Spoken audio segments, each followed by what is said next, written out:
And now it's time for On Point, where we speak to experts to delve deeper into the biggest news stories in the spotlight right now. Of course, on Thursday, North Korea fired an intercontinental ballistic missile towards the East Sea, its 12th show of force this year, and its first ICBM launch since 2017.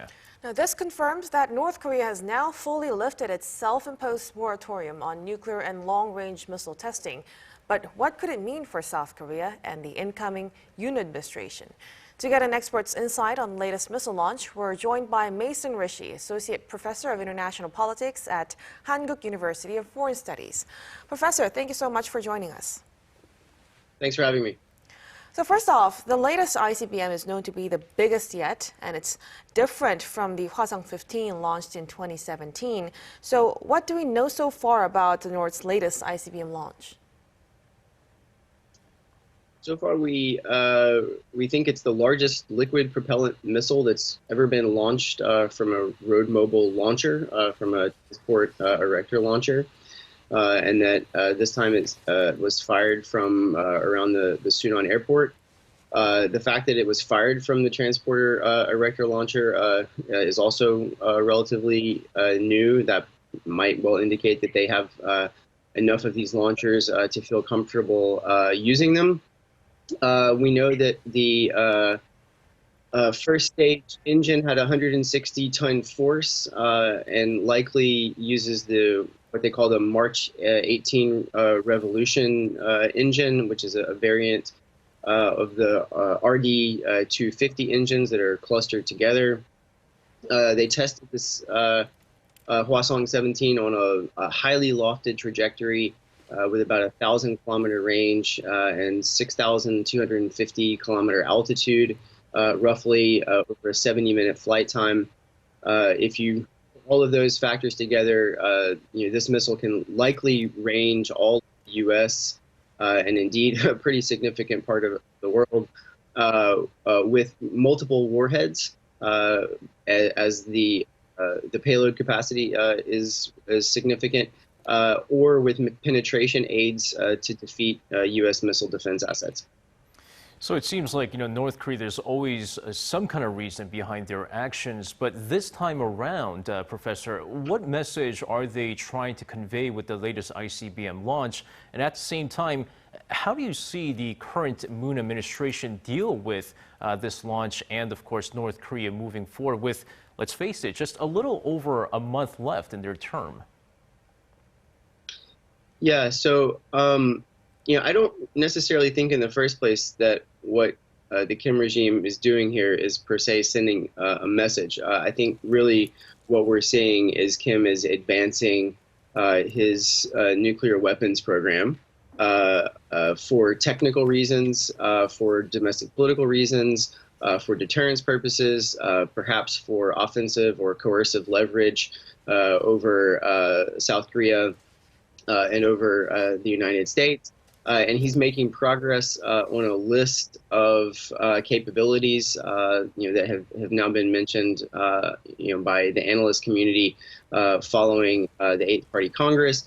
These include this Hwasong-17 ICBM. This includes making progress, we think, on submarine-launched ballistic missiles, on hypersonic missiles with maneuverable payload vehicles, and other systems as well. If we want to see a message in this, I think the clearest message is North Korea is not going to denuclearize, and it's using global distraction from the Ukraine-Russia war as a window of opportunity to make some progress on these systems without feeling like it's running a particularly high risk of concerted international pushback, notably from China and Russia.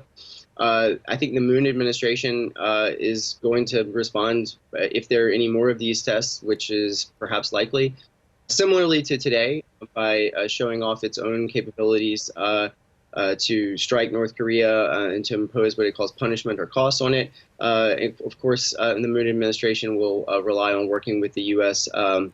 In the context of the U.S.-ROC alliance, and of course they'll make vocal condemnations both domestically and internationally. Now, Professor, many say it's highly likely that the North will continue with even more provocations moving forward through the incoming new administration. So how do you see President-elect Yoon Suk-yeol dealing with North Korea issues? Well, the Yoon administration and his advisors have already telegraphed that they're going to take a firm stance on North Korea, probably a tougher and firmer stance even than the Moon administration. In the first place, Yoon and his team have already indicated that they're going to really solidify and bolster and shore up even more the U.S.-ROK alliance. Presumably, that's going to include restarting the full spectrum of joint military exercises with the U.S.-ROK combined forces. Obviously, the Yoon administration probably would take, in a similar situation, some measures like we saw the Moon administration take in terms of firing its own missile assets in response to these kinds of tests. Of course, we'll expect a very vocal condemnation, perhaps increased sanctions and sanctions enforcement from the South Korean side. And presumably, in parallel to that, we would see the Yoon administration reach out diplomatically to the international community, and perhaps even also to, for instance, China, to try to see if they can get North Korea to be reined in a little bit. Let's kind of talk about the other party involved, the United States. Let's face it, they've been dealing with the ongoing crisis over in Ukraine. So, North Korea-related issues certainly hasn't been at the top of their agenda. But with this latest missile launch, how does Washington going to respond to this? And, where does now Biden stand on the North Korea-related issue on his agenda? This probably moves it up a little bit. It's true the Biden administration, has not been extremely proactive in terms of placing North Korea high on the list of priorities. But of course, the State Department, the Pentagon, the White House, in particular, the Security Council, they do have, plenty of staff, plenty of senior officials who are keeping an eye on the Korean Peninsula. And they can, as we say, walk and chew gum at the same time, or at least they indicate that they can. So I think that this will probably refocus a little bit of attention on the Korean Peninsula. It's nothing like we would have expected a few years ago.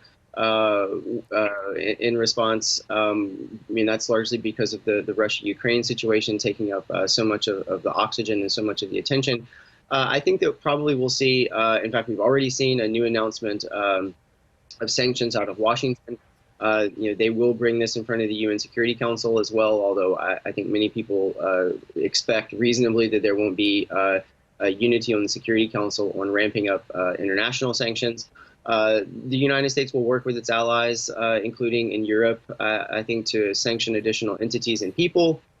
And I think the most likely response on the military side is going to be the U.S. Stationing strategic assets in and around the Korean Peninsula as a way of bolstering deterrence. And then I think we can expect the U.S. and the incoming Yoon administration in the Republic of Korea to work together to improve military readiness in general in both conventional and extended nuclear deterrence. I'm afraid that's still the time that we have for now. But Professor, thank you as always for your insights.